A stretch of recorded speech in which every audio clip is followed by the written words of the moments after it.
Namaskar. Welcome, Brahmakumaris. You're watching Healer Within. Sister Shivani is with us. Welcome, sister. Om Shanti. Om Shanti, sister, and welcome to Healer Within. Thank you. I'm so happy with the subject. Healer Within. And from healing ourselves, not only the healer is healing, but it is realizing what we were in Satyog. That is healing. See why this knowledge is important for complete healing. Now what we are doing is not just healing on a superficial level or from the top layer, but healing the complete, the subconscious layer, the deepest sanskars, the deepest belief systems. Because when I, the soul, know about my journey, it's like a child who used to come first in class. He was brilliant, used to top the class, was good at everything that he did. 1 year, 2 years, fifth standard, sixth standard, eighth standard, every year he came first in class. And finally? No, and suddenly then his performance started declining. And he started coming 10th, 15th, suddenly started doing even worse than that. Now what's the role of the parent? The role to show him? Yes, but to show him and to remind him of his potential. Yeah, show him his performance earlier. Absolutely. And tell him and remind him that you are so powerful. I mean, this you can come first in class. Absolutely. So now when that child is reminded of his potential, not told that you can do this, but told that you were this. This was you. This was your potential. You've just forgotten about it. You're not paying attention. So you've declined. And the minute you start again, this is where your potential is. So knowing the journey of the soul becomes very, very important now. That divine soul, perfect soul, harmony, purity, this was natural and natural here on this very planet, in this very world. We say, how can it be possible in this world? But what is the world? The world is what we create it to be. How we will be, so will be the world. Collective consciousness of the number of souls in the world will create the world. So we had created the beautiful world. We gradually declined. We reached a stage where it has gone to chaos. And today we will take it back to the ordered stage.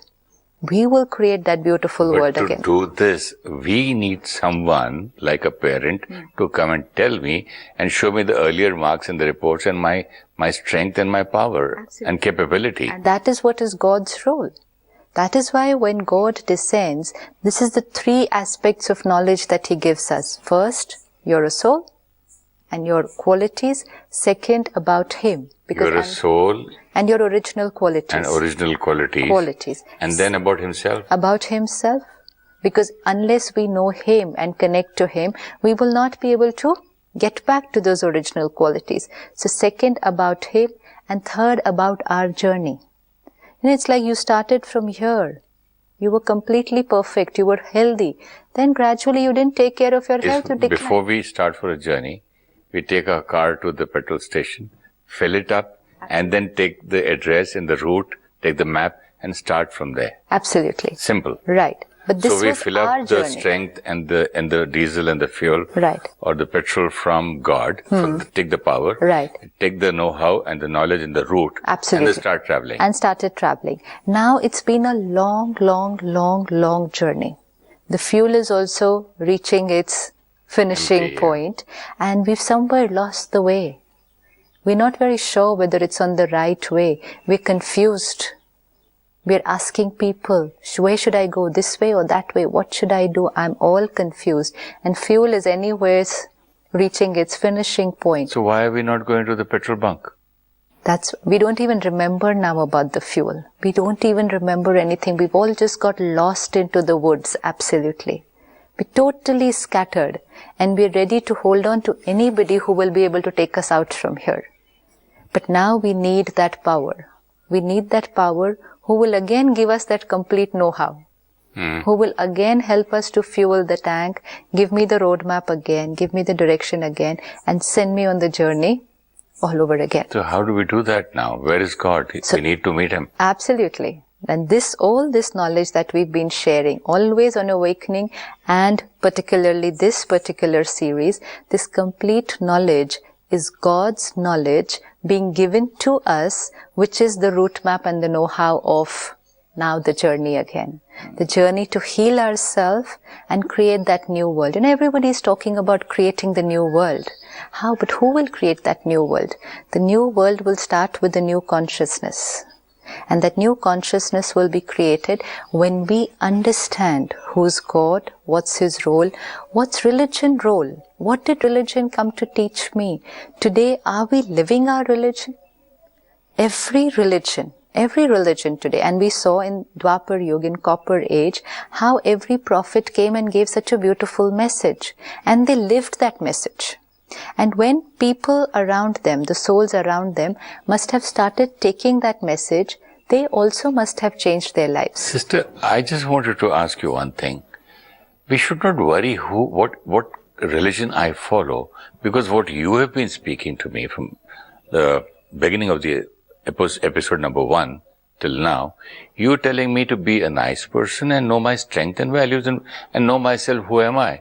So whether I follow Hinduism, Muslim, Sikh, anything, or Christianity, how does it matter? That's a separate issue, no? No, it's not a separate issue, no? Yes, because my religion does not stop me from being nice. My religion was teaching me only to be nice. So what is religion preaching? What is religion teaching? Today, we restricted religion only more to rituals, more to practices, more to structures, systems, timing, diets, this. What is every religion teaching? Every religion is only teaching me to get back to my pure, beautiful being. That's what I'm telling you. Whether I'm of any religion, irrespective of that, I can still follow the teachings of God, take the power from Him and know myself and carry on. Absolutely. Very well understanding that when I'm doing that, I'm practicing my religion. I'm practicing what the prophet and the founder of that religion had come to teach. This is very important. When we start practicing this knowledge and spirituality, sometimes people feel, oh, am I moving away from my religion? Is this, I'm going to a separate cult, a separate organization? I've heard people saying, oh, I don't believe in any religion. I don't believe in God. I just believe in the spiritualism. Right. Even people misunderstand, no? Right. So we need to understand every prophet, every religion, everyone was teaching us to get connected back to that beautiful core being. And over a period and they were not even establishing religions at that time. They were only teaching the way of living. They were only teaching that values, the way of living, and love, compassion, forgiveness, harmony. Every religion was teaching that. Even today, every religion has that, the message. But just because the message was given by different prophets, in a slightly different way, we started making that as separate compartments. We do that in school. Yeah. He's from the other school. I'm from this school. I belong to a different school. Even in games, when we play inter-school and interstate or international. True. But now we need to understand, all of us had only one aim. We were not playing against each other. We were playing the same game. We were one team actually. See, in Dwapar Yuga, we were all one team. It was not like this, different teams. We were one team. We were one family, unity. And every prophet came and said unity. Unity of brotherhood. It is so much later now in the Iron Age and Kali Yuga that those families started getting disintegrated. In Iron Age... And further within those families. Absolutely. Further. Yes, within the religion also. At least in the Copper Age, it must have been Hindu, Islam, Buddhism, Christianity. But by the time we came to the Iron Age, or much later in the Iron Age, within one religion also, there were so many branches, no? So many branches. And those branches seem to appear as different institutions altogether. Why was all this happening? The message is getting lost. The more we will become body conscious, the more we will start disuniting. We will diversify from each other, even though we were speaking the same thing. More interpretations, more perceptions, moving away from the core, and so thinking that each one is different. Suppose within one religion, any one religion, taught by one prophet, whatever teachings were given, the scriptures were written. The holy books were written. So we had the Srimad Bhagavad Gita, then we had the Holy Quran, then we had the Bible, we had Guru Granth Sahib, we have all these. Then what happened later on? Different people gave their interpretations, their explanations actually. They were also teaching, they were giving explanations. Now if two people gave slightly different they put ways. their own understanding there also, no? That how I understand what he said. Which is okay. Yeah, which but is okay. it can be different also. Like someone who just read the other day, he said, even my guru said that Nanak Dukhiya Sab Sansar. I said, excuse me, you can't do that. What will your children understand by that? You mean to say the whole world is unhappy? In pain. No. Read the second line first. So Sukhya, your naam liya tha. Whoever takes the name of God. God, yeah. You'll be unhappy if you're not connected to Him. Absolutely. That's what he means. Right. So the person who writes also misunderstands, no? True. So that is what I meant. The person's mood, his status, his mind, his feelings, his understanding, circumstances, and whatever, yes. his limitations. Right. And he writes about it. His adaptation, Gita written by so-and-so, Gita understood by so-and-so. One Gita and 1,000 people different writing. True. See, even if everyone who was giving us an interpretation were profound, were philosophers, very, very wise, very, very intelligent, but any two people, take the two most profound and most intelligent people in the world, any two people will read the same paragraph, but when they come to explain it, they will explain it in two different ways. Yeah. And they are both speaking the truth of what they have read in that one paragraph. But read and understood. Understood. But when they explain it, obviously the explanation will be a little different. Now what did Not only his, the people who are listening to him, 10 of us will understand in different ways. So it's acceptable that the one who explains will obviously explain differently the same paragraph. The one who understands will understand it differently. Then 10 people who will understand it will go on explaining it to another 10 each. By the time it reaches from one generation to the next, will there not be a little difference? Yes, that is why so many people I meet, they told me, why don't you read the original Ramayana? Why don't you read the original, why don't you read Ashtavakra Gita? Why don't you read the Gita written by so-and-so? These are all the original ones, so-and-so. So there's a lot of change, you know. Now, what happened with the change? It was not that anything was happening wrong. What was happening was only a little different perception, little interpretation. But what was happening was, because we were becoming more and more body conscious, instead of taking the teaching, it's like 1 and 2 people teach me one paragraph. Okay, 2 people are reading out one paragraph and explaining it. I, the listener, and let's say 10 more listeners, need to take the paragraph. Need to take what you're reading out or explaining and take the message from that. What did I say? I prefer this one. Somebody said, no, but I prefer this one. And then we suddenly got divided into 2 groups. Had we said, I'm taking the teaching, there would have been no difference because both were teaching the same thing. In different styles. Style will be different. Any number of people teach, the style will be different. So then somebody said, I prefer this one. But here they are in the awe of the teacher. Of the teacher. And not the subject. Not only that, they are in awe of the teacher. They are dividing amongst themselves on the basis of their teacher. Now it becomes, I am your follower. I am his follower. So we suddenly became 2 sects. We were supposed to follow the message. Had we been following the message, we would have all been together. Because the message would have been the same. Whether it's Abraham, whether it's Jesus Christ, whether it's Gautam Buddha, did they ever speak about disunity and division? Everyone spoke love, compassion, unity. So all of us who were listening to their message, had we just picked up those words, love, compassion, unity, we would have been like this. But since I am just your follower, and he is somebody else's follower. I don't like him. Yes. I'm not You friends with and him, me are different now. Yeah, but you belong to some other caste. Some other caste. You belong to other sect.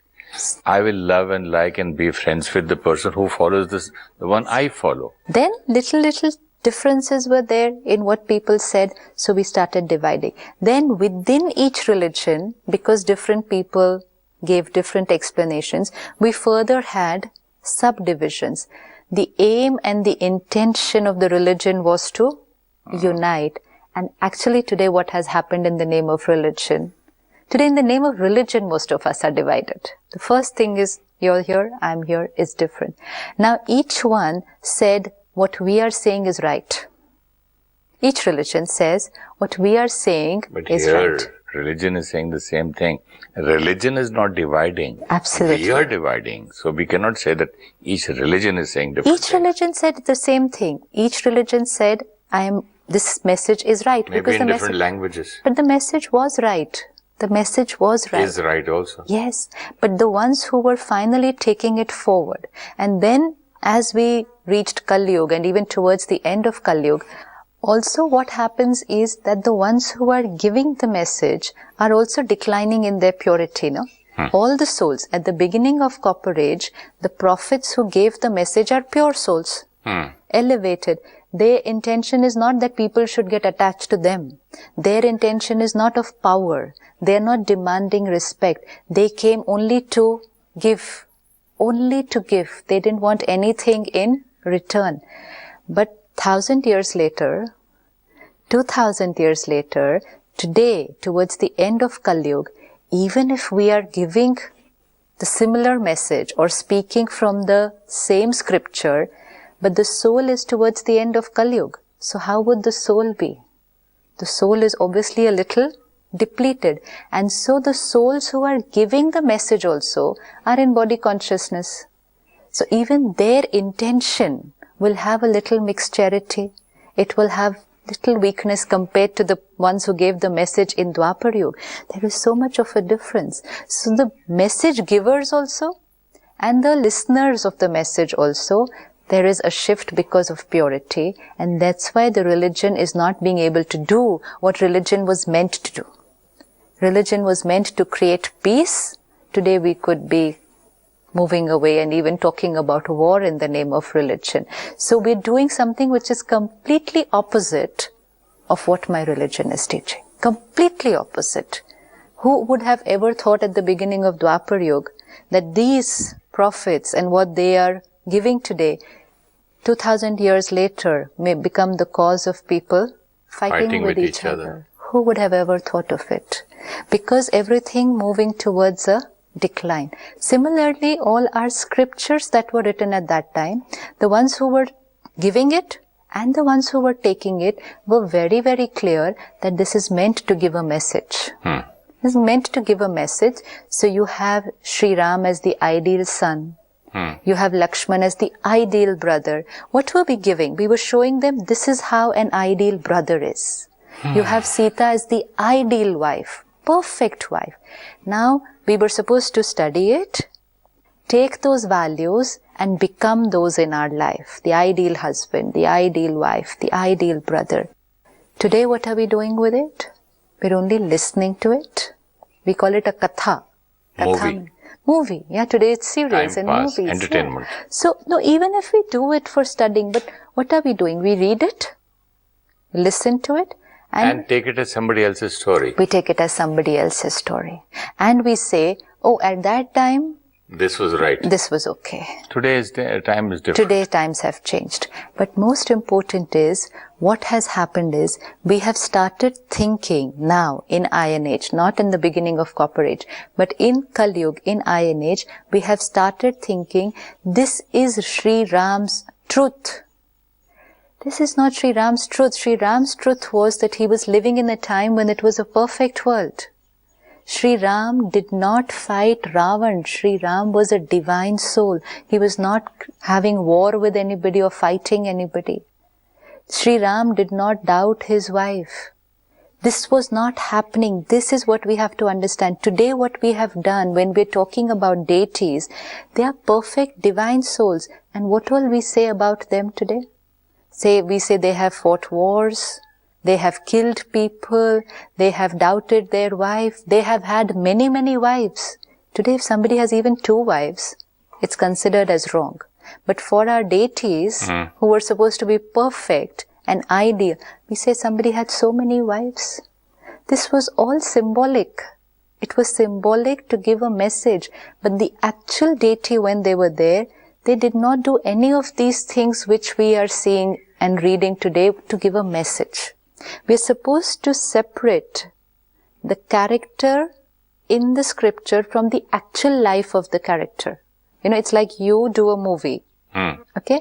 Even if you play yourself in a movie, but the movie story will be different, right? So even if you're playing yourself, a film actor, and the movie's talking about you, but now finally to create a movie and to give a message, certain parts of the story will be, see, so many times now. We want to make it interesting. Interesting. Because it has to serve its purpose. So many times now we have movies or serials in which there are real living characters.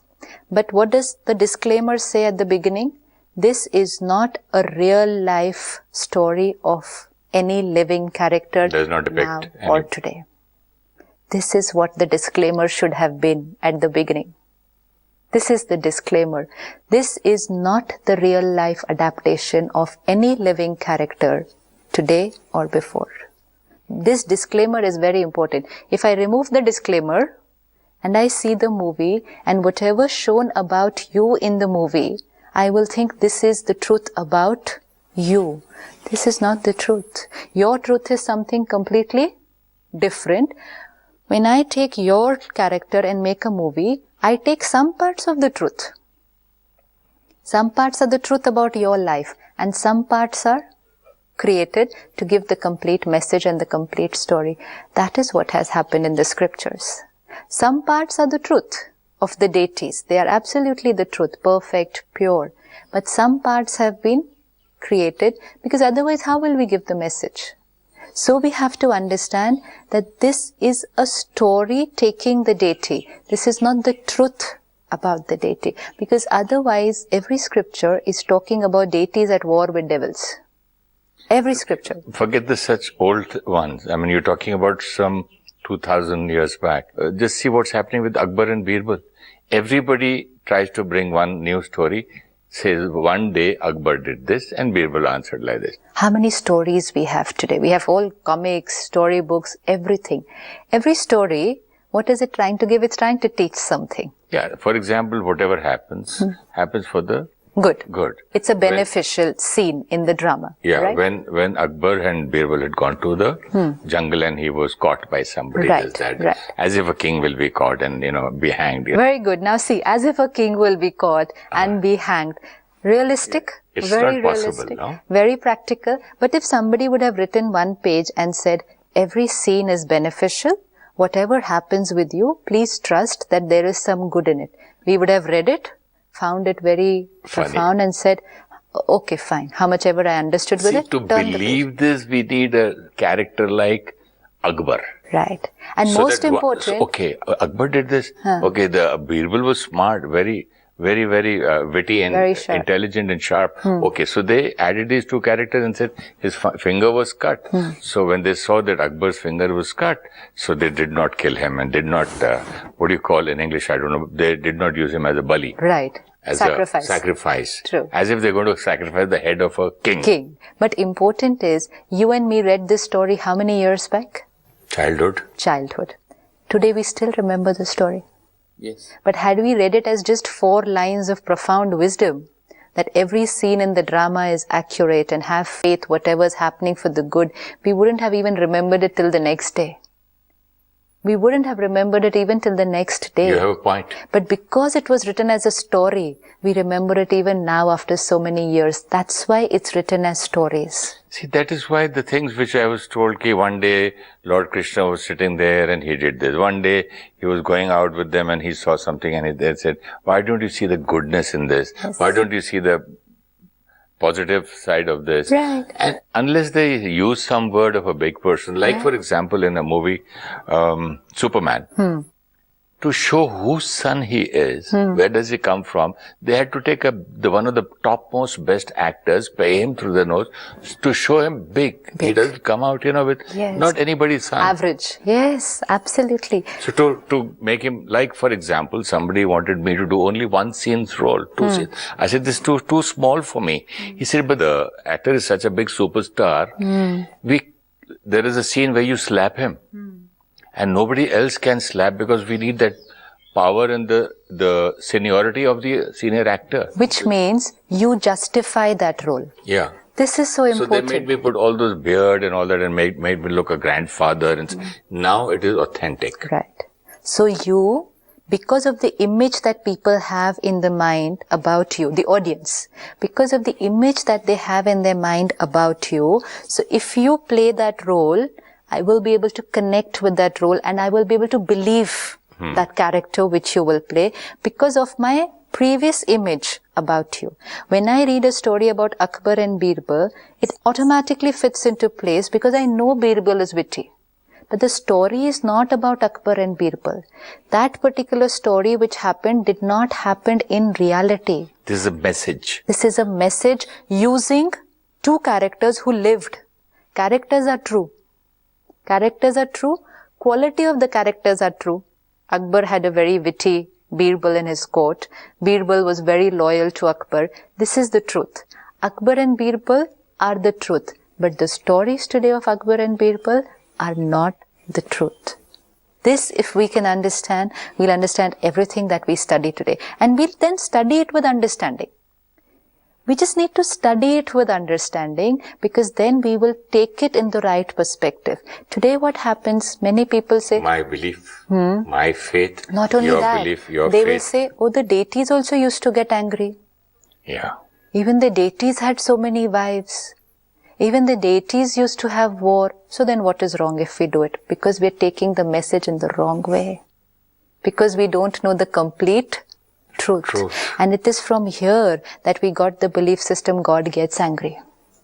Because in some scriptures it was shown that somebody made a mistake and somebody just cursed him like that. And the one cursing was a deity who today I take to be symbol of God. And that's how it reached. And because we don't know the truth, then we take it in its incomplete way and we don't understand it properly. And then we're not able to take the right message from it. There's so many such stories, sister, but I think the time is not permitting. Absolutely. So we shall Next continue time. this in the next episode. Thank you so much. Thank you. Om Shanti. Om Shanti. Each soul is in a stage of purity and perfection in the soul world. In that stage, we descend into this world and gradually, as we come into the cycle of birth and death, the purity of the soul reduces. The potential of the soul is complete purity. We were that and can be that again. Every religion teaches unity, love, peace, forgiveness, and connection with one God. When we practice spiritual knowledge of soul consciousness and connecting to incorporeal God, we are then truly practicing our religion. Each prophet was giving the same message. If we follow the message and teachings, we will be united. But we became followers of the teachers and not the teaching. Hence, we got divided into groups, which became different religions and then further groups within each religion. The Jawaharlal Nehru University Students' Union President Kanhaiya Kumar has moved Supreme Court for bail in the sedition case that's been filed against him. The Supreme Court is to hear his